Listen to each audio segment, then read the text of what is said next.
guys! Today I'm going to cook bamboo shoot with the coconut cream. In our province, it's called tambo or ginataang tambo. So now I'm starting boiling. I already squished this before I boiled in a water. I squish it first with a salt and then squish it, and then this time I'm going to boil like 5 minutes para lang ho siyang so that it gonna be soft, the bamboo. That's why it's called bamboo shoot, because it's in the root, came from the root of the root of the bamboo. Ayan. And then we're gonna wait until 5 minutes. Then I'm going to introduce some of the ingredients that we're going to use. I bought this, by the way. I bought this at the Asian store because, you know, I cannot find fresh here. But I bought this in one jar from the Asian store. It's called bamboo shoot tong. So, and then I wash it first, and then I squish it with the salt, and I'm gonna boil like 5 minutes. And after that, we're gonna strain. After we're gonna strain, we're gonna do next process. And then some of the ingredients that we're going to use, we have garlic, onion, okra, and I'm going to use shrimp. Came from the freezer, but it's okay. But I have a fresh cut. I cut in half the crab. Going to use the seafood, crab and shrimp. And then I have a coconut cream here in a can that I bought also in the Asian store. And I'm going to put a young corn. And wala ho akong, I don't know what it's called that, but I have a alugbati or a spinach here in the US. But I bought this. This is the same similarity of a spinach, but it's a big one. And I bought this also at the Asian store. So we're gonna wait, and then after that, we're gonna start processing or cooking some of the ingredients. So it's already soft, and we're going to start saute some of the ingredients. So still, I'm gonna use a coconut oil. There you go. A little bit, not like a lot, so that we could saute our garlic and onions. So let's saute our onions first.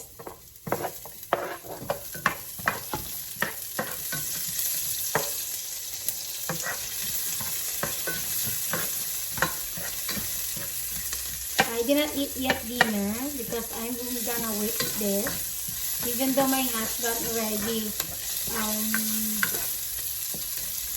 cooked, he grilled outside, but I did not make a lot because I guess just me or my husband gonna eat this, or my son. Ayan, then after that we're gonna put the garlic.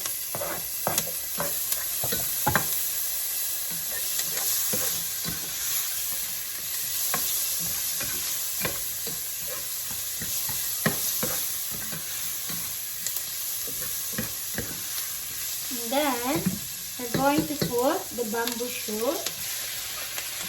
Ayan.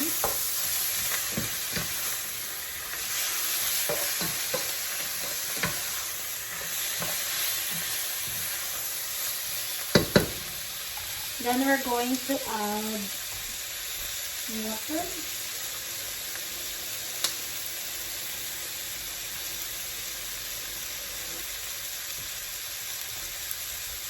Just 1 cup of water, because I still have 1 big can of a coconut cream. Much prefer that it's a lot of coconut cream. And then I'm gonna put a little of salt, and I use the pink salt, Himalayan salt, Himalayan sponsor. A little. And then I'm going to put a pepper. So guys, we don't need to boil too much the what do you call this? The bamboo shoot, because it's already boiled earlier. So we're gonna wait a little bit until the salt and pepper dissolve to the water. There you go. Then we're going to put some of the ingredients. You know, the okra and the spinach is just like half cooked only. Now we could put the shrimp and the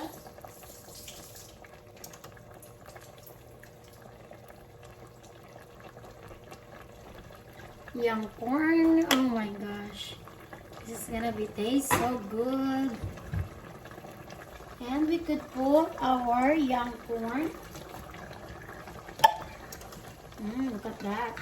Parang ako ang na-excite. Put the young corn. And the young corn, I put that it came from the pan, so it's already cooked. And then we could add our shrimp. It came from the freezer. Ayan. That came from the freezer, guys. And we could put also our crab. Then palulutuin lang natin. We're going to wait until the crab and the shrimp cook in boiling water.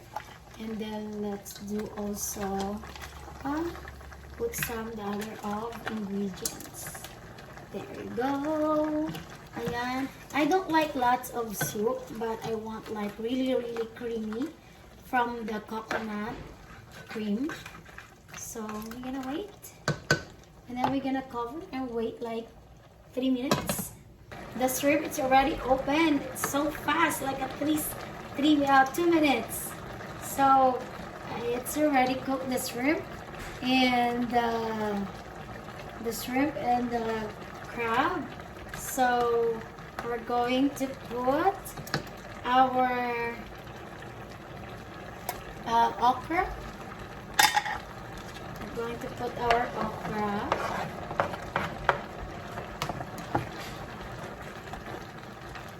And then we could put our coconut cream.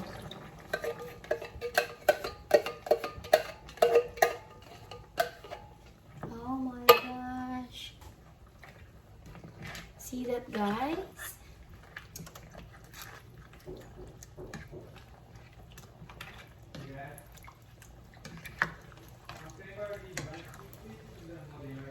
Oh my gosh, I'm so excited to eat this.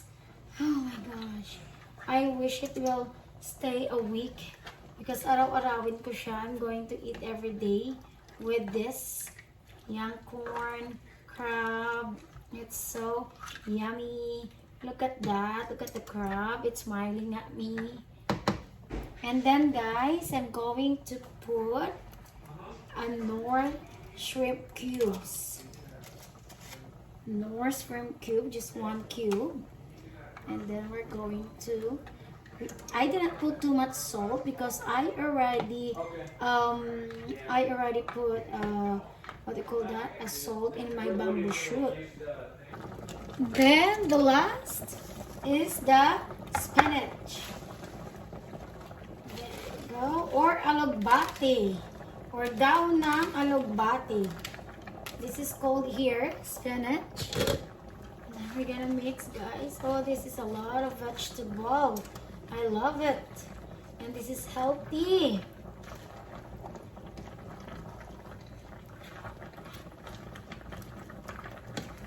Oh my gosh. Look at that, guys. And after the spinach got like half cooked, and this is ready to serve. And that's it. It's not hard and it's not really hard. It's not hard and it's not really hard. There you go, guys. Look at that. Everything, it's... Oh my gosh. Oh my gosh, guys. Look at that. There you go.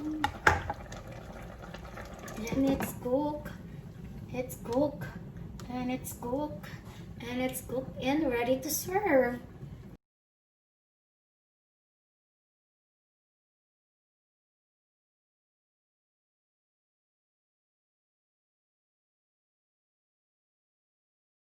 So guys, it's done. My bamboo shoot with the coconut cream. Eto na siya. Ay, sorry. Ayan, eto na siya. Ang coconut bamboo shoot. So, we're gonna try what it tastes like. Sarap nito with a rice.